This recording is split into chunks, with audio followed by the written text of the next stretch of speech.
Well, hello and welcome. You are now listening to or watching the Spark Your Creative podcast. And I am your host, Sharon Burton, with Spark Your Creative Coaching. And I am so glad to continue this series of Creative Over 40.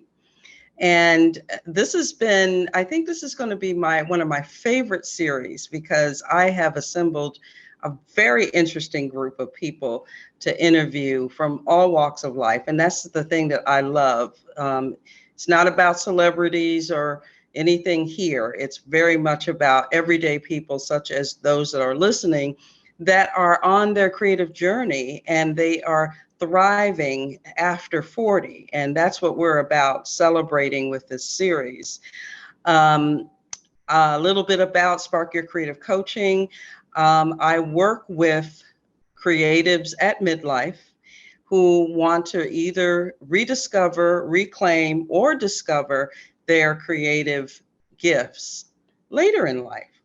And what we do is work with people to launch their creative life, as well as to work with them on dealing with creative blocks. And I work primarily with artists and writers. So you can learn more about me and about what I do at www.sparkyourcreative.com, as well as follow me on some of the social media, which I'll have as part of the show notes. But we have to get down to business. And I have a special guest, another special guest that's with me. And have gotten to know this lady I guess, since the pandemic, in the last 2 years. Mm-hmm. And she is a very interesting woman. And I was like, I just want to get to know her and, a little more about her journey and her enthusiasm. Is just contagious to me. And I'm working on a book project, as I keep saying, and I know people are like, yeah, when is that going to happen? But it's happening. And so I've been a part of a group that this guest has been involved with. And we're going to talk about that and really about how, what the benefits are being a part of a creative community. So my guest today is Eddye Lane. And Eddye grew up in a small town called Canton, Mississippi, Mississippi. I've been doing that since my brother who's younger than me, he was like 3 years old at the time, he could rattle off spellings and things like that. So I always, for some reason, Mississippi comes into mind for that. Anyway. Eddye left high school in the 11th grade and attended Jackson State University in Jackson, Mississippi. And she majored in business administration. She later attended Howard University School of Law in Washington, D.C. And she has practiced law for over 30 years and is currently the sole attorney in a boutique law firm in Columbia, South Carolina. Creatively, she is working on three children's books. I cannot imagine running a law firm and working on 3 children's books. But anyway, and being a wife, a mom, and a nana. And so we're going to talk about how does Eddye do it as a over 40 creative with all that going on. So welcome to the podcast, Eddye. Well, thank you so much. I'm so happy to be here and actually honored you asked me to be a guest. So very excited. Thank you for having me. Well, thank you for accepting. So we're going to go ahead and get started. I was reading your bio and we were talking a little bit offline about that. And I was just amazed at all of the things that Eddye has been engaged with at different points of her life. And I think it would be good to hear a little bit about your creative journey and particularly to become a children's book author at this point of your life. Well, let me first say I fit in this over 40 thing very well. Okay. Most definitely. Basically, and I just want to go back to how we met too. We are in the pandemic. If I start there and I'll backtrack a little bit, the Mhm. pandemic, of course, was terrible and is terrible, but there was silver lining. And that Yes. was, people were isolated. And it really, I think, gave me a chance to sort of stop and sort of look at my life and decide, what is it? What are these one day things you kept saying I'm going to do this one day this is going to happen. And as I say, I'm well over the 40 age. So I was like, okay, you don't have a whole bunch of time, sister. You need to get moving here. So I attended a summit. I write and as you might have read my bio, I quite wasn't convinced that I was a writer. Mm. But as I start looking back, I'm going like, I've been writing and writing and writing and writing. Mhm. But the pandemic made me uh, attend a summit conference online. I had not understood what Zoom and Facebook groups and all those things were, a little bit before I just learned about it. And so this group, we had a breakout group in the Zoom, and we wanted to keep in touch because we had also, and quite a few of us are over 40, decided that we wanted to write and encourage each other. It was such a good vibe. And so I started the Facebook group, and that's where I met you. And I'm just so happy. But I have gotten to a place to decide to write and to get it done. I grew up in Canton, Mississippi. Both of my parents were teachers. So Okay. we had lots and lots of books, had to do lots and lots of reading, get your education. So um, as I went off to college, I wrote for the school newspaper there. Then I wrote for the newspaper at the law school. And then as I became a young lawyer, I wrote for the National American Bar Publication for Young Lawyers. And then I became editor for our South Carolina Bar newsletter. And so I started thinking, I said, I am writing. I am writing. Now, the children's stories, I don't know where they came from. In my head, and I started writing them. I start writing them down. Well, I set them aside for a long, long time. Mhm. And then, of course, Facebook came along. One of my daughter's friends, now keep my daughter is over 30. One of my daughter's friends connected with her on Facebook. And she says, "Oh, I'm so glad to see you. Guess what? I have a little girl, blah, blah, blah." And I tell her a story that your mom told us when we were in elementary school. Oh, And I'm, wow. what? And she remembered the story. And I said, "Oh my goodness." So I started getting teased about not having published the story. It's like, Mom, I'm grown now. My kids are just grown. When are you going to produce a story? So I just decided I would go ahead and get them. I want to get them out. I say apparently people are enjoying the stories. Of course, my family gives me great support, and they say sometimes don't pay attention to what your family says, but they're very frank people. So I believe them. So I've been working on those stories, and this group, the group of ladies, it wasn't intentional as a group of ladies, but just so happened to be um, that we started out in 2020 during the pandemic, and people were learning about writing books and getting things published. And fast forward 2 years later, people have published their books. They have collaborated with each other. People have come out of the internet screen and gone and met each other across the country. And this has just been so good. And I think it's great to have a community of people to support you, encourage you, and to help get your creative out. Um, I was sort of laughing at myself about the one of the things I put in my bio was I had gotten a music scholarship. I was pretty good at the clarinet, okay? Yeah, And yeah, I thought that was interesting. Yeah. my band director got me a full scholarship, music scholarship. And my parents said, no, you can't major in music. You have to get a business degree so that you can get your. Yep. Yep. And I tell people, I tell especially millennials and Gen Z or whatever, I tell them, a lot of us wanted to go to art school.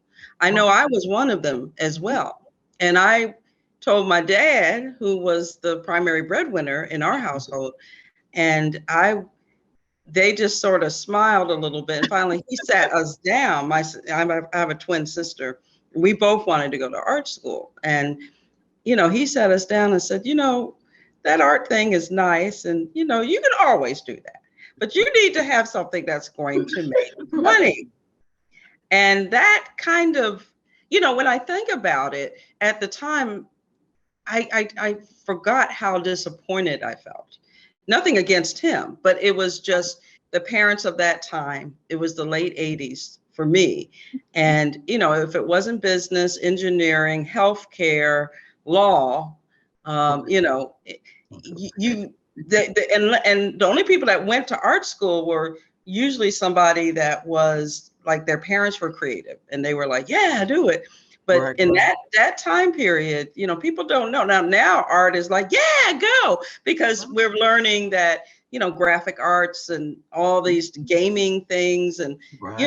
there you can make money as an artist. But at that time, it was not as, I think you could do commercial art, Right. but it wasn't as It was not something cool that for parents who were paying tuition, right?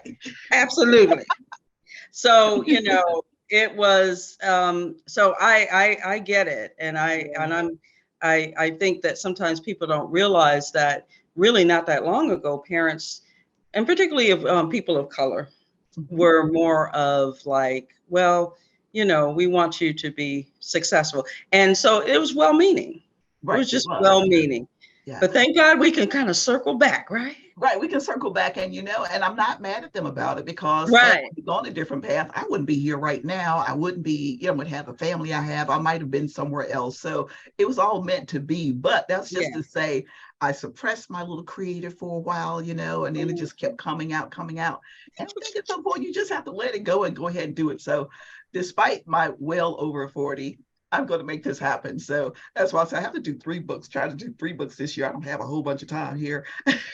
Oh, On the and planet we've Earth. been in this group for a minute, and I didn't know you were working on 3. I knew you were working on 1, but I Well, didn't know it was 3 until I I read that. started with one. I started with one, and the struggle was, well, let me just sort of say too, when I got on my writing journey, my initial impression, well, you know what?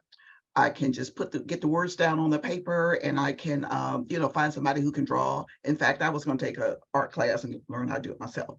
So then I had such a struggle finding an illustrator, and I just said, okay, I'm gonna do one. And now I have found some illustrators who are rocking it. So I'm just going, you know Oh, what? I wow. think we can get this done. So Okay. All right. All right. yeah, We'll have to talk yeah. about that. Um, okay. Well, the group that we've been talking about, for those that are listening, is called the 55 Sprinters. And I, this is how I got introduced to Eddie. One, we're both fans of the Women in Publishing Conference Right. that Alex, I can't Alexa think, Big War. Big War, Mhm. has done for the last, I guess, 6 or 7 years. And I Right, right. actually went to the conference for the first time, I think it was 2018 or Okay. 2019, one or the other. And I was so impressed. This is a conference that I have not seen in person or online that covers, I mean, when I say cover everything, it It is. covers everything about being a published writer. Right. It And does. it's phenomenal. The cost is reasonable. It's usually the first weekend in March. Mhm. And I've gone to 3 because I started my writing journey in, it might have been 2019. I started my writing journey in 2018. And I think I went to that one in 2019. That must have been what it was. Everything is so weird since the COVID stuff. I But, know, right? and yeah, and I did go to 22 and 20 in this year. So Yeah. I met Eddie at one of the conferences. She was actually invited by Alex to do sort of a pre-conference presentation about the 55 sprinters, her and some other folks that have been a part of it. Yeah. And, I was like, wow, I'm one of those people that need a lot of accountability because I'm a shiny objects chaser. and I can get I can get kind of derailed very quickly. And I'm part of several. I'm a part of a couple on online writing groups, and this is one of my favorites. Actually, it's this one and one by Lisa Tenner, Get Your Writing Done, but also this one. And I met Eddie through joining this. And they have a Facebook group, but we meet at least, what, 3 times a month? About 3 times a month, sometimes more. It's just according to what's going on. That's what I love about the group. We're kind of loose. We come as we are. There's no attendance. There's nobody saying, "Oh, you didn't show up." Yeah, and no, where have you been? None of that. And it's just people are just glad to see you come back. And then when I do come back, I've been a little absent lately, but I'm going to be back because we're getting towards the finish, getting closer to the finish line. Cool. But one of the things that I love about it is that most of the members are over 40, which is great for me because I don't feel like, okay, I am the grandma and not at all. And everyone has a very eclectic story. How many people are in the Facebook group right now?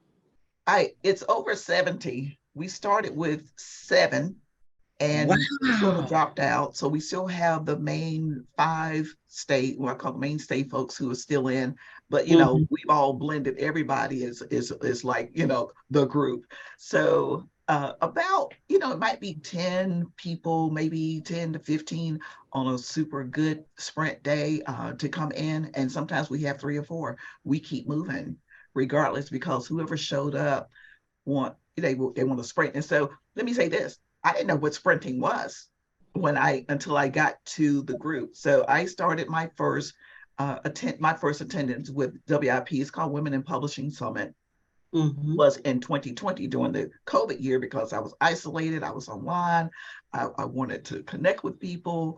And so I signed up for the summit. But I didn't know what sprinting was. So sprinting is just writing on your own, and you write for a specific period of time. And it's just total quiet, focused writing. So we do it for 55 minutes. So it doesn't mean that we're all over 55 years old. We write for 55 minutes. But we chat in the beginning to say, what have you been doing? We have people say, oh, I'm finished with my manuscript. I've had beta readers. I'm just starting. So we have people who are published. We have people who are just starting, people who didn't know a thing like I didn't when I first started. So it's a good group because we learn from each other. And it's a melting pot. It's a very diverse group. We have people from Canada. We have people of the Jewish faith. We have Italian people, Black people, white people. It just doesn't matter, I just like to say that, just sort of get it out. It's very diverse. We're all about the writing, all about the support in the community, and keeping our creative going. So I love the group. Absolutely one of the best things that ever happened to me. Yes. And, the one thing that I also will say about the group is that they're very welcoming. Sometimes you get involved with these kinds of things and it can feel kind of cliquish, I never felt that way with this group. Eddie just has this energy and she's like, how you doing, Sharon? What's going on? And I think the other thing is that's really interesting is that when you do share, it is sort of like an accountability. You're kind of being accountable for where you are in your writing journey. Right. The thing I like also is that there's people, as you said, that diverse in their levels of writing. And so if you're a beginner, you don't feel like, oh, she's the beginner, so we're not going to, people have shown interest in my book project. And if you have questions, they're very good about answering. And they show interest in your project. It's not like, oh, this sounds boring. Next, we all introduce ourselves, where we're from. And yes, we work for 55 minutes in silence. And then we come back and we share what our progress is. The one thing I love about this group also is it was started by writers. It's not part of a coaching program or anything like that. Nothing wrong with that. But it's just the grassroots feeling about it. has made Right. it really good. Now, how did you all meet and get started to begin with? Well, the summit this particular year, because things were sort of going online, everything Zoom, Zoom, Zoom. And so we were in these breakout rooms, et cetera. And so one person said, listen, well, this is going to be over at 5 o'clock or whatever it was. Can we meet later on and have some kind of room open? And so they decided to do, quote, a happy hour now. So Okay. they would put people in breakout rooms. So this was our happy hour. And it was the seven of us in the room. Now, we didn't have any liquor, but it was our happy hour. Okay. Uh, and so we just talked. And like I said, we started, one person was published already. One person had her website up and she was selling merchandise, and it was just, and people from all over, it was like, oh my goodness, we don't want to lose contact. So we exchanged email addresses. And we did email strings for a long time, just group emails. I was like, you know what? I want to see these people again. So I set up a Facebook page and just say, hey, you guys, you want to come on the Facebook page and we can talk and exchange, et cetera, and just sort of, input some little notes and tips or whatever. And it just took off. And so we've been together ever since 2020, going strong. We haven't missed a month. So we've been doing pretty good. So I just love it. As a matter of fact, now, Sharon, we had a person who moved from Utah, I believe. And did they not come and show? Did you not meet them? Did you No, meet a person? Okay, then it wasn't you. It was somebody else in the group. And that's what I'm saying. We've come off the pages. now I've seen photos of Pamela. people. Okay, because I've seen Pamela. Yeah, people that's meeting because you're and in a people different place. meeting you. I've seen Yeah, some people photos. have come through South Carolina. I've met quite a few people live, etc. And it's just amazing. I have nice invitations to come to people's places and homes. So it's really Yeah, good. yeah. And there's been a It's few a cozy group. people that hosted in-person like retreats, right? There was somebody in Michigan that Yes, was that was doing it. a young lady, I call them all young, but she owns an Airbnb, so she invited us. We didn't get to go that year. Yeah, COVID was still kind of raging. yeah, that was, yeah. Um, I hope yeah, she but she does it did invite again. us and to come up and stay at her Airbnb, for us to have a retreat. So I'm just saying, it's just been a lot of love, a lot of just a lot of collaboration and just a lot of giving, so nobody has an ulterior motive about anything. We're just trying to help each other and get everybody to the next level. So that's where we are. But you know um I think if it wasn't for the group, I might not have three books in my head. I might have still had them in a folder somewhere. So I think it's very good for folks who are feeling like, oh, I'm too old or it's too late, etc. Not at all. Just do it. Get on the path. I've been on the path for 2 years, and it takes time to learn things. I thought I knew a lot about publishing, Hmm. and and being in a group, you learn you don't really know a You whole bunch. learn a lot. Because things have changed now. It's not like you somebody write a book and you will send it up to the publishing company, etc. It's about marketing, understanding algorithms, how the internet works to recognize you, what type of book you have, where you should be, and what classifications. It's a lot, but you can learn it. And as the way I look at it is, you know what? Somebody else wrote a book before me, so I can do it too. So there's a way to figure it out. I agree. Yeah.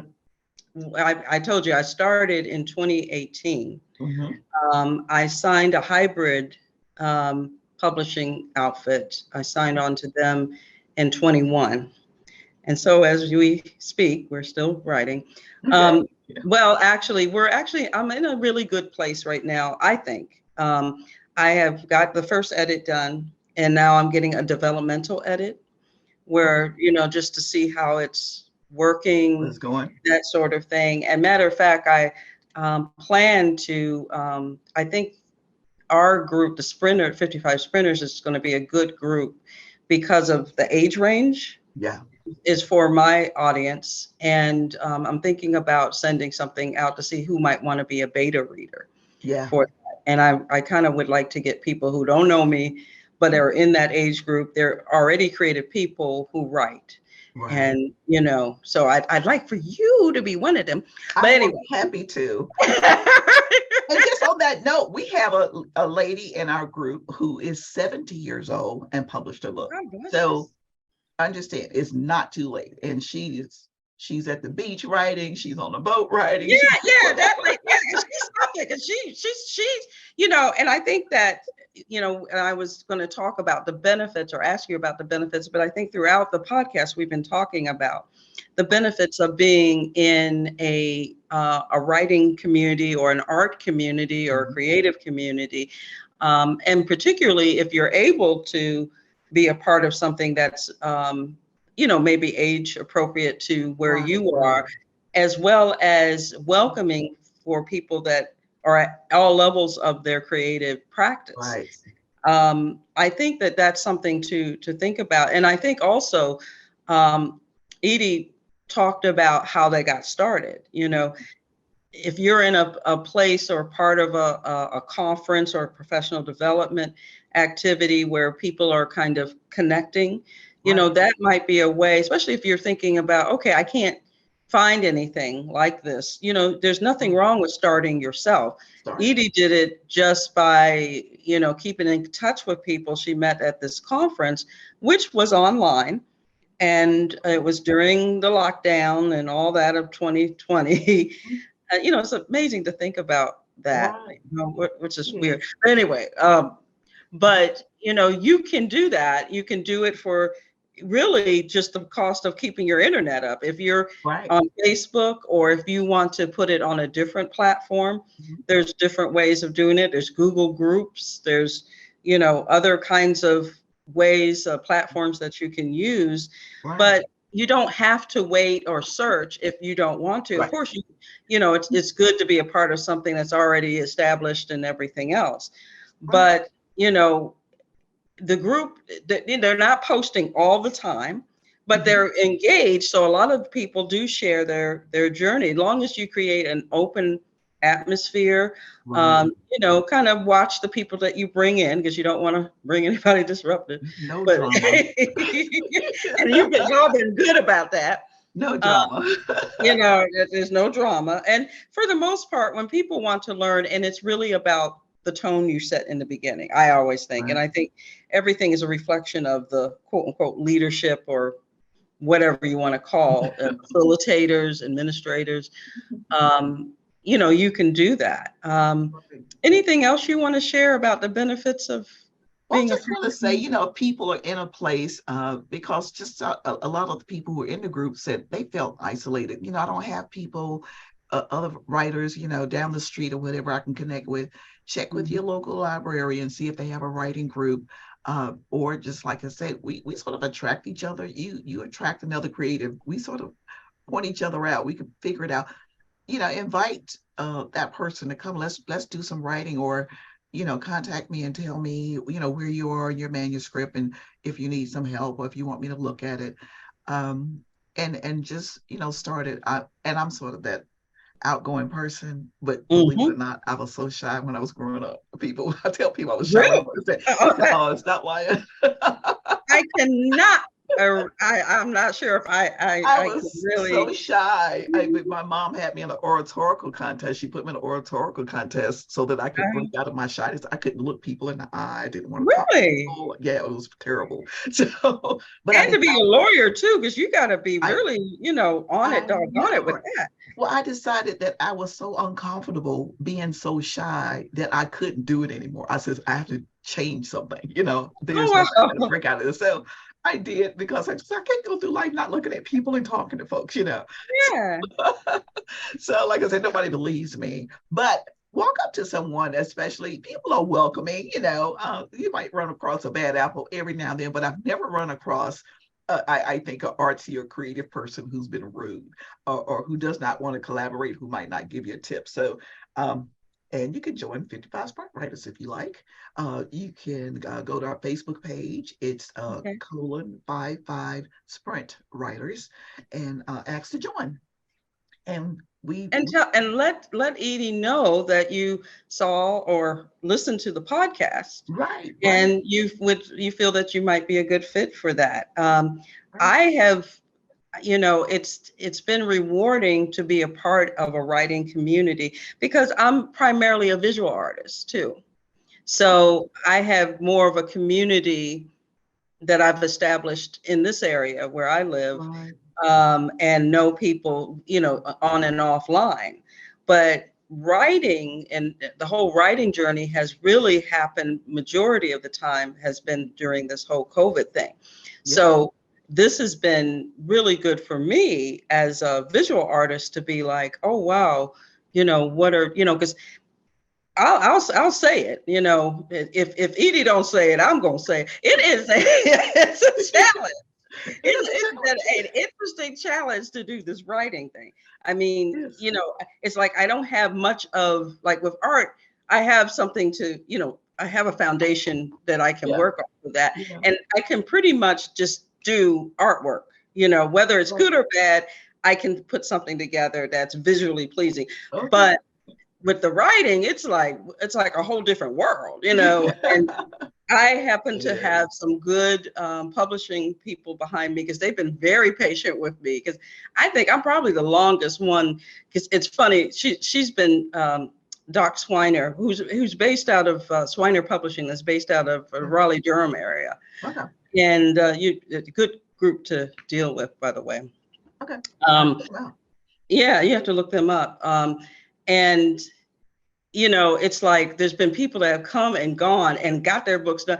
And I told her, I saw her in February, and I said, I know I'm a, and it's funny because I'm a twin, so my sister has written 2 books, right?